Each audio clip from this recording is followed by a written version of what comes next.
hermosa música de Vangelis, que es la sintonía del espacio que empezamos ahora, va a ponerse a hablar. Grecia nos va a hablar a través de la voz y la palabra de Antonio Penades, que dirige y presenta este espacio. Grecia nos habla.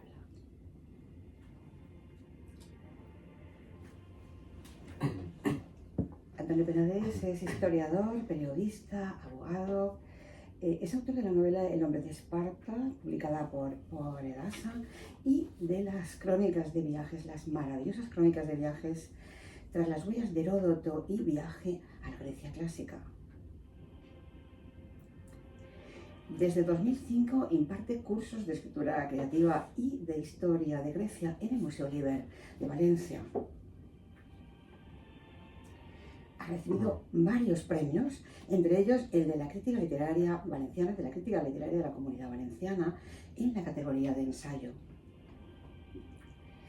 Y él es el creador y preside Acción Cívica, entidad de la sociedad civil dedicada a la lucha contra la corrupción política y la defensa de las humanidades. Y él defiende las humanidades y por eso hace hablar a Grecia aquí, en Pegando la Hebra. Antonio Penades, bienvenido de nuevo a esta segunda entrega de este espacio que te diré que está teniendo un éxito extraordinario. A la gente le ha encantado y así te lo transmito. Bueno, muchas gracias, Mara Vicenta. Y en esta segunda ocasión, si la primera le dimos paso a Homero, yo creo que por coherencia y porque luego quizás lo tratemos y a tiempo, hay bastantes similitudes entre ambos. Hoy vamos a hablar sobre otro grande, que es Heródoto.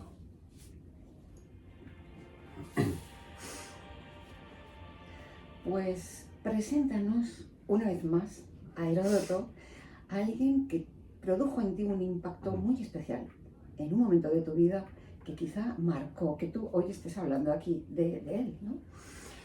Muchas veces tratamos de trasladar a nuestros hijos, a nuestros nietos, a nuestros sobrinos, a los chavales a los que apreciamos, ejerce la curiosidad, busca los hilos de los cuales tirar y que te lleven a ámbitos inexplorados. En mi caso, como apuntas, y esto lo cuento al comienzo de Tras las huellas de Heródoto, yo era un chaval de 17 años, estaba aburrido con los apuntes de Coe, tenía los finales enseguida, elevé la mirada y me encontré con la historia de Heródoto, que me sonaba ese nombre, pero no tenía ni idea de qué era, y recuerdo perfectamente que lo cogí al azar, comencé a leer el pasaje de la rebelión jonia y sentí que de alguna manera aquel hombre, esas palabras escritas hacía 2500 años atrás, se estaba dirigiendo directamente a mí, me atrapó y ese fue mi hilo conductor hacia la civilización griega. Sigue, yo es que me quedo escuchándote fascinada y quiero que continúes. Por tanto, este hombre me ha acompañado, bueno, pues toda la vida prácticamente, y no he hecho más que aprender de él, porque creo que es un grandísimo ejemplo para la humanidad. Vamos a... ¿Qué fue lo que te impactó de lo que tú leíste en ese momento? Vale. Si lo sintetizas... Primero el tono, la claridad, la amabilidad con la que trataba, pero luego ya en cuanto al contenido, en cuanto pude leer los 9 libros de la historia de Heródoto, me fascinó lo que también nos fascina en Homero, y es que en sus narraciones no hay buenos ni malos. Eso es fascinante en alguien. Lo que no hay es nada de fanatismo. No hay fanatismo, no hay maniqueísmo, y él siendo griego comienza su obra diciendo que su gran propósito es narrar para que no caiga en el olvido esas épicas batallas que se libraron unas décadas antes, cuando él era pequeño, entre los persas y los griegos. Hablamos de las batallas de Termópilas, de Salamina, de Platea, previamente de Maratón. Y bueno, él es griego, él se congratula de que los griegos fueran capaces de hacer frente a los persas y rechazar ese inmenso ejército, el más poderoso jamás reunido hasta entonces, y que preservaran su identidad y la libertad de cada una de sus ciudades, pero no deja de trasladar al lector permanentemente una fascinación, una admiración hacia muchos puntos de las naciones que formaban parte del imperio persa. Y entonces él se nutre, desde que es pequeño, de fuentes de ambos bandos y trata de buscar la verdad y trata de trasladar al lector cuáles son los motivos por los que actuaron unos y otros, y llegamos a comprender por qué los griegos actuaron como actuaron y por qué Jerjes no tuvo más remedio, el gran rey persa, que tomar la decisión de emprender esa enorme expedición contra Grecia. Bueno, vamos a trasladarnos al 484 a.C., a Halicarnaso, en la región de Caria, en el sudoeste de Asia Menor, más o menos coincidente con la actual Turquía, y allí, en esa región griega, sometida por entonces ya al imperio persa, allí nace Heródoto. Cuando este chaval, también de 17 años, sufre un episodio traumático y se ve obligado a abandonar su ciudad para siempre, y esto es porque un tío suyo llamado Panyasis participó en la rebelión contra el tirano pro-persa que gobernaba allí en Halicarnaso. En ese momento a Heródoto le pasó una de las peores cosas que pueden ocurrir a un griego, que es encontrarse sin ciudad, sin ciudadanía, sin patria. Lo cual ya tenemos... Por su vinculación familiar. Sí, a todos los demás suponemos que los mataron y él pudo escapar con esos 17 años y empezó ya a recorrer el mundo. Se refugió en la isla de Samos, que no había sido devastada durante la rebelión jonia. Es muy largo de contar, pero bueno, ahí entiendo que se rodeó de unos cuantos sabios, terminó su fascinación por esas batallas que habían sucedido cuando él era más joven aún, y empezó a recabar testimonios de unos y de otros. Y ese es el gran activo de Heródoto, que él pudo tener ambas perspectivas. ¿Qué escucha? Él escucha, dialoga, va buscando las fuentes y muestra el mismo respeto hacia unos y hacia otros. Entonces él comienza su obra diciendo, yo voy a hablar de esto, pero en su honestidad intelectual absoluta, él dice, bueno, pero es que antes de acometer este gran objetivo, tengo que conocer los dos bandos. Y dedica toda su vida a viajar. ¿A viajar por dónde? Por supuesto por toda Asia Menor y por toda Grecia, pero también por todo el Egeo y por todas, o casi todas, las naciones que formaban parte del imperio persa. Es decir, por todo Oriente Próximo, en Egipto, que se quedó fascinado y le dedica nada menos que todo el libro segundo de la historia, y también seguramente estuvo en Babilonia. Cuando él, después de muchos años de conocer, recrear, dialogar con ellos, se ve en disposición de tratar esos enfrentamientos entre griegos y persas, es cuando lo hace. Mientras tanto, ¿de qué vivía? Es también una incógnita, pero probablemente se metía en caravanas de mercaderes. Habla mucho sobre el comercio, que en definitiva es la base de la civilización griega, todas las plusvalías que desataron. Los comercios y los viajes, entonces. Y los viajes. Se trasladó en barcos y se ganó la vida también dando conferencias. Ahí donde llegaba, y esto es muy griego, muy propio de la época, la persona que llegaba a una mansión o llegaba a la hora de una ciudad y contaba cosas interesantes y sabía contarlas bien, bueno, pues se le daba de comer, se le daba de cenar y a lo mejor ganaba algún dinero él. Durante mucho tiempo vivió de esta forma hasta que ya aproximadamente en 448 se asentó en la ciudad de Atenas.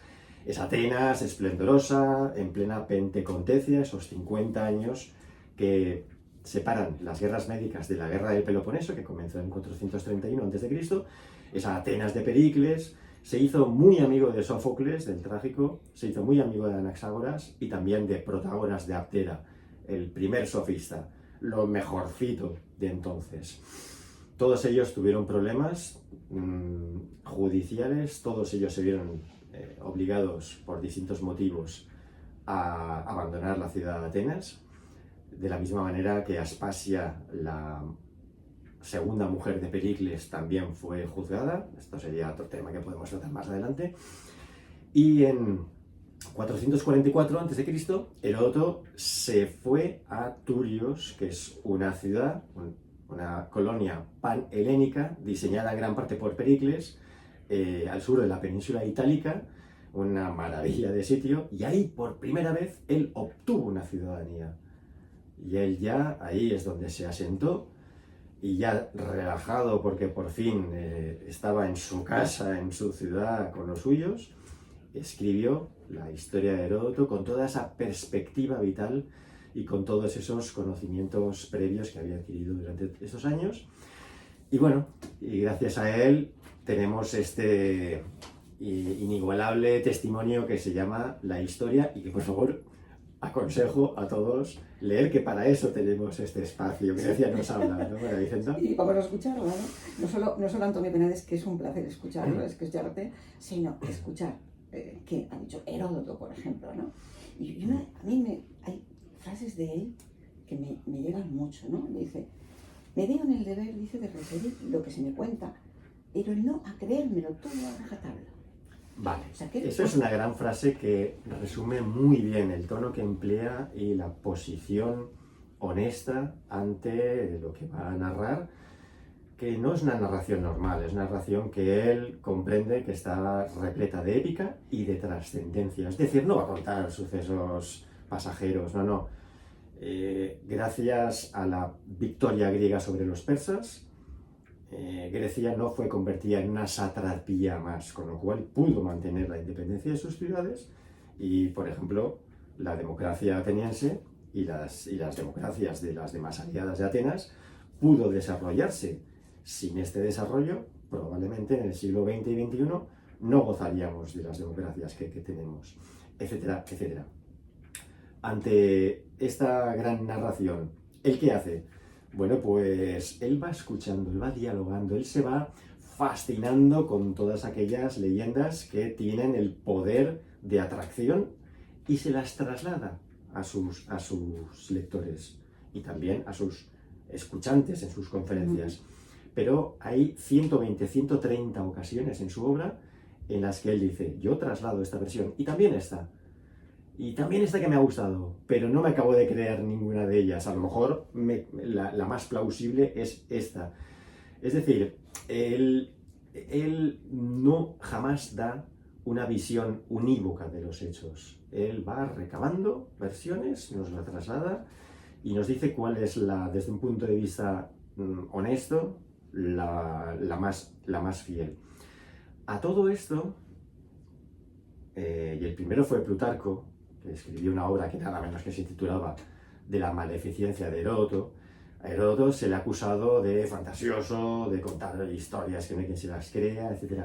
Y esto es, María Vicenta, porque la mayoría de las personas no han leído a Heródoto y sobre todo, y aunque lo hayan leído, no lo han comprendido bien. Heródoto tiene dos caras claramente diferenciadas. Una, la del cronista de viajes, que ocupa la primera mitad de su obra, y la segunda es la de historiador.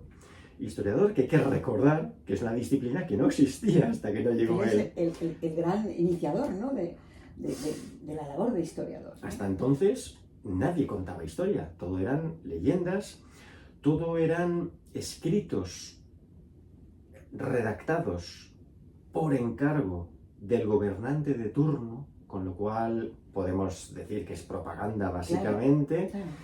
Y él, desde su independencia total, porque es que por no tener, no tenía ni ciudadanía, ni nadie que le pagara más que los consumidores quisieran darle, desde esa autonomía e independencia total, él por primera vez traza una línea objetiva, amplia, protorracional, para tratar de explicar las cosas. Y ya digo, no desde un solo punto de vista, sino desde todos los puntos de vista.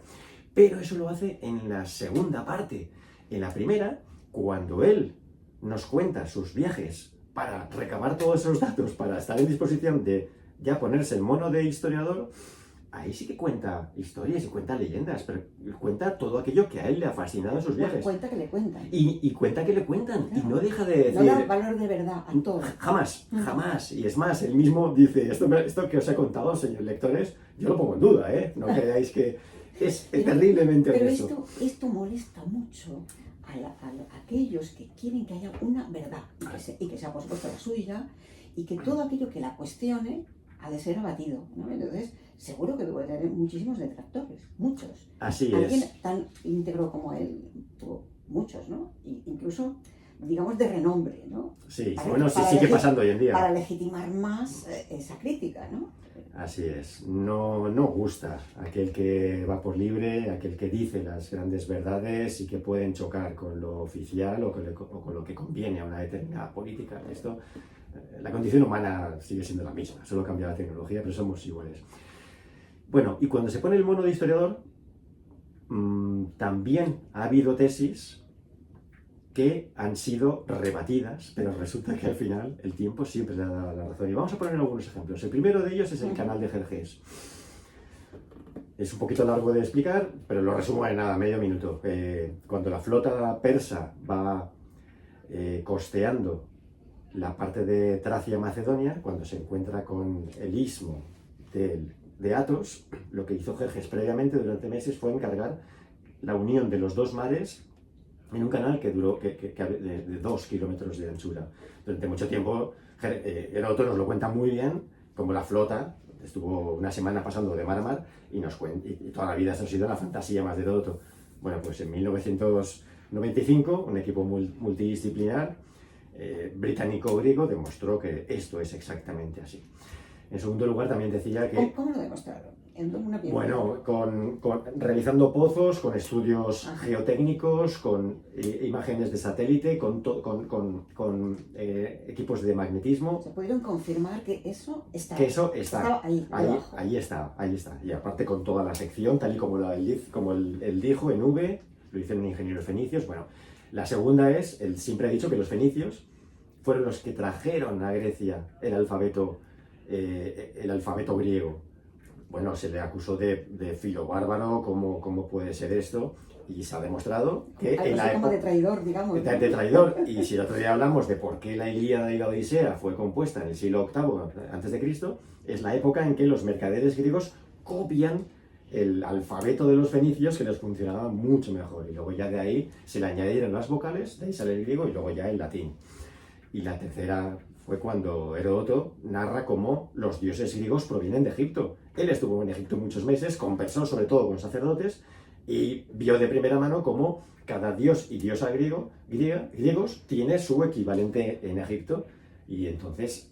Y antes, con antelación. Y con antelación, y él dice, si es con antelación, todo lo que es más antiguo va de una civilización a otra. Es el origen. Es el origen. Y luego se ha visto cómo hay una migración de los Ixos, que es un pueblo que habitaba en el delta del Nilo y que, tal y como nos cuenta Esquilo, llegaron a Argos y ahí llevaron un montón de costumbres y los dioses.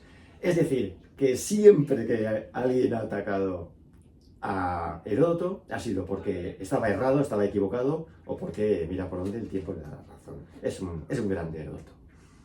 Y tú te quedaste fascinado con él y bueno, y ya para ti viajar es importantísimo y hacer crónica de viajes, que sería que haces una de Heródoto, ¿no? Sí, de hecho como historiador yo comprendo que la mejor manera de comprender la historia y de asentar los hechos y la terminología es conocer de primera mano la geografía, qué es lo que él entendía. Entonces aquí se desatan unas sinergias preciosas, el hecho de viajar, el hecho de seguir las huellas de Heródoto, también las huellas de la expedición de Jerjes desde el corazón de Persia, tal y como nos lo cuenta Heródoto, y disfrutar de ver los contrastes entre lo que había hacía 2500 años y lo que hay hoy en día, para bien, pero también para mal, y reconocer qué hay de nosotros en todo aquello, pisando el terreno tal y como él hizo.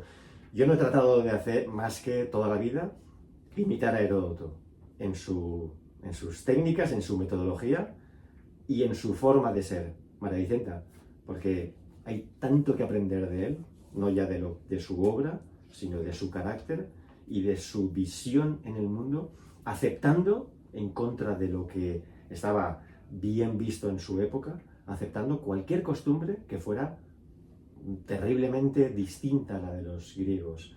Y hay citas preciosas en las que acaba diciendo, es que tal y como Píndaro decía, la costumbre es la reina de todo, es decir, es que él aceptaba todo.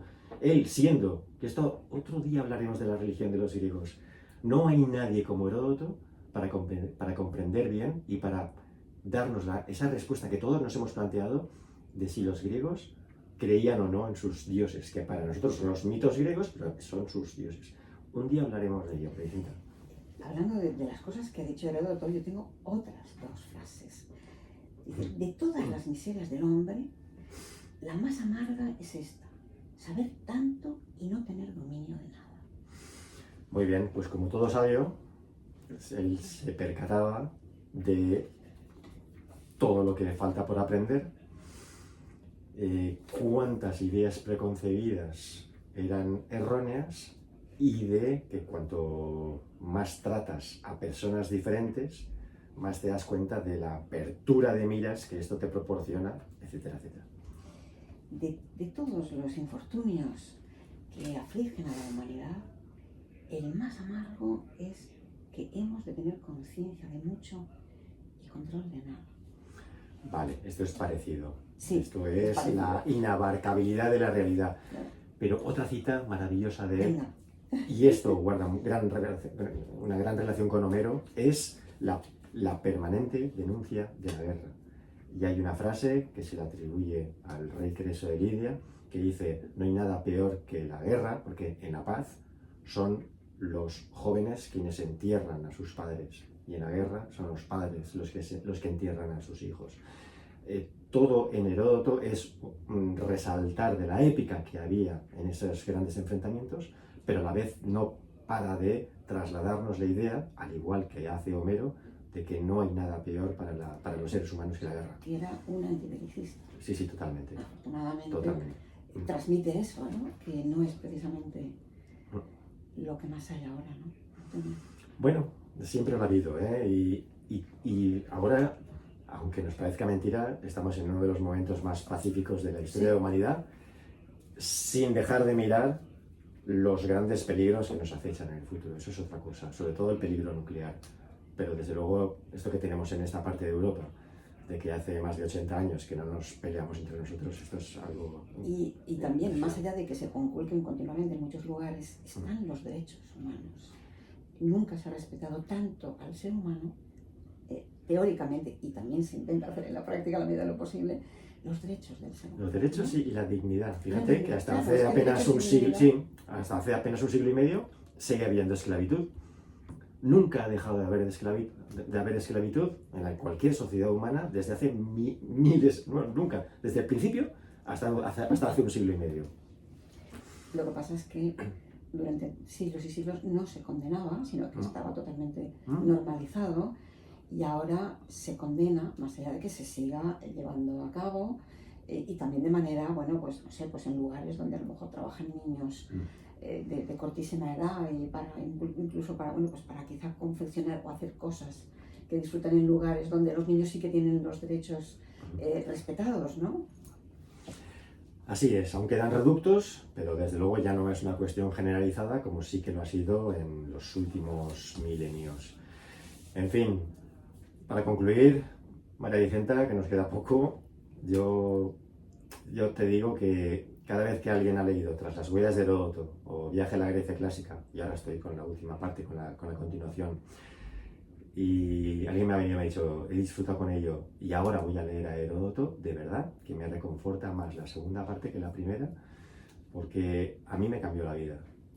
El Heródoto jamás te lo acabas y es la mejor introducción que hay para cada una de las disciplinas, cada uno de los ámbitos que hay en la cultura griega, porque la civilización griega no es una cosa unitaria, es decir, es todo un universo en la que caben todas las disciplinas humanas y todas ellas llevadas a la excelencia. Para mí, Heródoto es el mejor introductor a todas ellas. Pues creo que con tus palabras terminamos este espacio y te esperamos próximamente aquí, porque siempre es un gusto escucharte hablar, cómo hablas y de lo que hablas, que siempre está ahí la integridad, el respeto, las miradas desde distintos ángulos. Que yo estoy pensando ahora en Eduardo Sacheri, que en sus libros, ¿no? Habla desde distintos puntos de vista, y yo también recomiendo a los oyentes que le lean. Eso se llama honestidad, sí. La honestidad que también habita en ti yo diría desde siempre, antes de los 17 ya estaba. Gracias, Antonio Penades. Gracias a ti.